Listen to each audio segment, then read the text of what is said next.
L'info éco avec Capital. L'info pratique Capital. L'achat d'une voiture représente un effort financier pour de nombreux ménages, 26 000 € en moyenne pour un modèle neuf.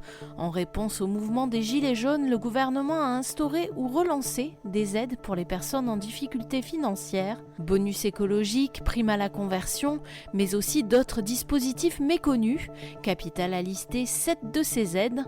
Certaines collectivités locales, la région Normandie ou le département des Bouches-du-Rhône par exemple, accorde un coup de pouce de plusieurs milliers d'euros pour l'achat d'un véhicule électrique. Pôle emploi, la CAF ou des associations peuvent aussi vous aider.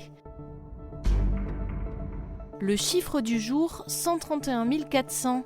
C'est le nombre de logements qui étaient encore soumis au régime de la loi de 1948 lors du dernier recensement de l'INSEE en 2013.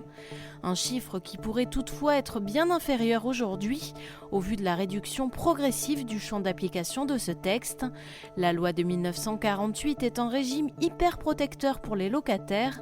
Ceux-ci bénéficient de loyers plafonnés, d'un droit de maintien dans les lieux pour eux et certains de leurs proches à l'issue du bail, mais aussi dans certains cas d'une proposition de relogement lorsque leur bailleur vient à exercer son droit à récupérer son bien.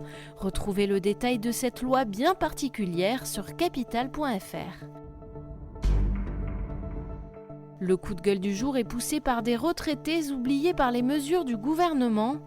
CSG, revalorisation des pensions, les cheveux blancs qui ont un revenu supérieur à 2 000 € ne sont pas concernés par les coups de pouce annoncés sur les retraites modestes.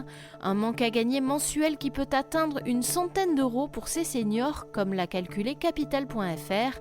En outre, ils bénéficient pas encore de l'exonération de la taxe d'habitation et peuvent être soumis à l'impôt sur la fortune immobilière.